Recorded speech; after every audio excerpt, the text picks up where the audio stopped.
কামরুল ইসলামের অবিশ্বাস্য ওভারহেডটিকে এক দুর্দান্ত জয় পেল রংপুর রাইডার্স। হ্যাঁ দর্শক, গ্লোবাল সুপার লিগের আজকের ম্যাচে গায়না অ্যামাজনকে 15 রানে হারিয়েছে রংপুর রাইডার্স। অথচ এই ম্যাচটা যে রংপুর রাইডার্স জিতবে সেটা কেউই ভাবেনি। যারা খেলা দেখেছে তারাই বলতে পারবো যে এই ম্যাচটা যে রংপুর রাইডার্স জিতে যাবে, তাও আবার 15 রানে, সেটা খুবই অবিশ্বাস্য একটা জয়। কেননা রংপুর রাইডার্স টস জিতে আগে ব্যাটিং করতে নেমে তারা 117 রান সংগ্রহ করেছে অল আউট হয়ে 20 ওভার শেষ করে।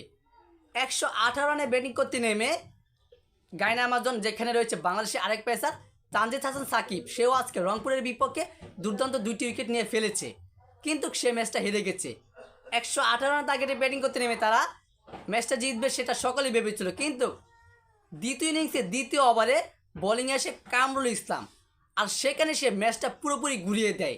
সেই ওভারে সে ওভারহেডটি করে ফেলে মাত্র 5 রান খরচ করে, আর সেখানেই গায়না অ্যামাজনের ব্যাটারদের পুরোপুরি বেহাল দশা হয়ে যায়। কেননা মঈন আলী সহ হেটমায়াকে আউট করে কামরুল ইসলাম সে দুর্দান্তভাবে আউট করে ফেলেছে। এখানে কিন্তু রংপুর রাইডার্স জিতে যায় এবং গায়না অ্যামাজন তবু ম্যাচটা হাতে নিয়ে ফেলেছিল, কিন্তু শেষ মুহূর্তে গিয়ে আবারও হারমাত সিং তার দুর্দান্ত বোলিং দিয়ে 3টি উইকেট নিয়ে পুরোপুরি রংপুর রাইডার্সের জয়টা নিশ্চিত করে ফেলেছে। কেননা রংপুর রাইডার্স আজকে হারবে সেটা সকলেই ভেবে ফেলেছিল, কিন্তু সেই ম্যাচটায় রংপুর রাইডার্স 15 রানে জিতে গিয়েছে। 15 রানে কামরুল ইসলাম রাব্বির দুর্দান্ত হেডটিকে। এবার দেখা যাক রংপুর রাইডার্স আগামী যে ম্যাচটা রয়েছে সেই ম্যাচটাও নাকি জিততে পারে।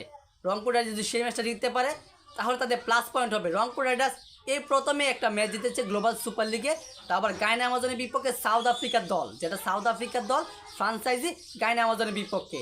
সো দর্শক, এ বিষয়ে আপনার গুরুত্বপূর্ণ মতামতটি জানিয়ে দিবেন কমেন্ট বক্সে। ধন্যবাদ।